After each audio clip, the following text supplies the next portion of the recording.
Hi, English students. You're back for more of part two of the Odyssey. This section is called the Suitors. We just left off finding out that Odysseus had made it back to Ithaca and he's even met his old swineherder and his son Telemachus. Now let's remember that Odysseus is disguised as a beggar. So Eumaeus the swineherder does not recognize that this is his old master Odysseus.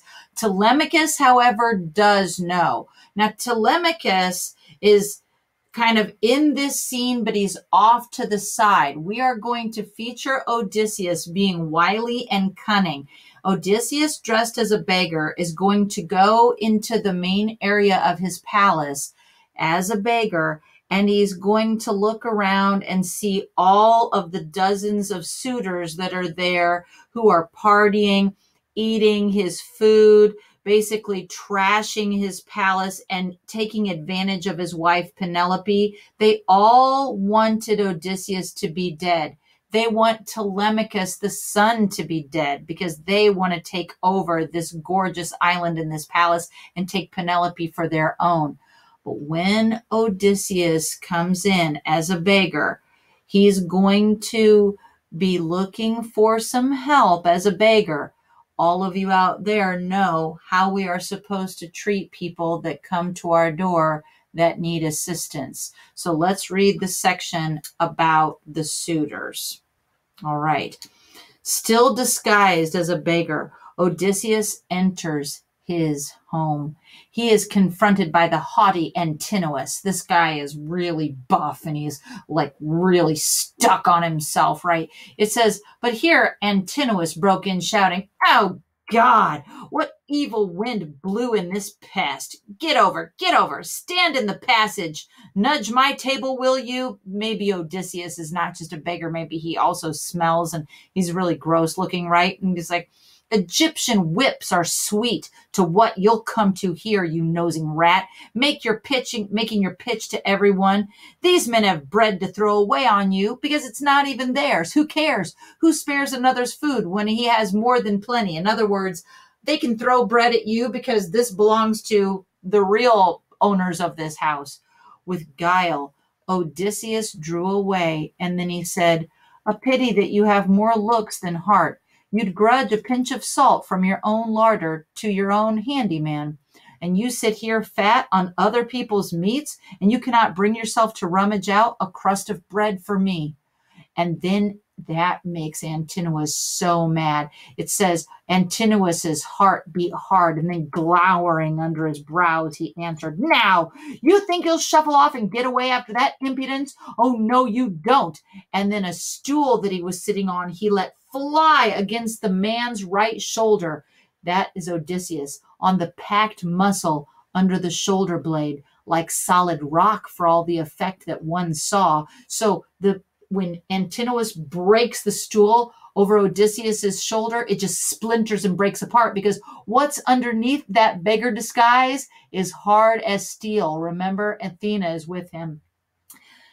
Odysseus only shook his head, containing thoughts of the bloody work that he had in store for these men as he walked on. And then he sat and he dropped his loaded bag again upon the doorsill, facing the whole crowd now this time, and he eyed them all. "One word only, my lords and suitors of this famous queen. One thing I have to say. There's no pain. There's no burden for my heart when blows come to a man, and he defending his own cattle, his own cows and lambs. Here it was otherwise. Antinous hit me for being driven on by hunger. How many bitter seas men cross for hunger. If beggars interest the gods, if there are furies pent in the dark to avenge a poor man's wrong, then may Antinous meet his death before his wedding day." That's a curse. And then Eupeithes' son Antinous said, "Enough! Eat and be quiet where you are, or shamble elsewhere, unless you want some of these lads to stop your mouth, pulling you by the heels or hands and feet over the whole floor until your back is peeled."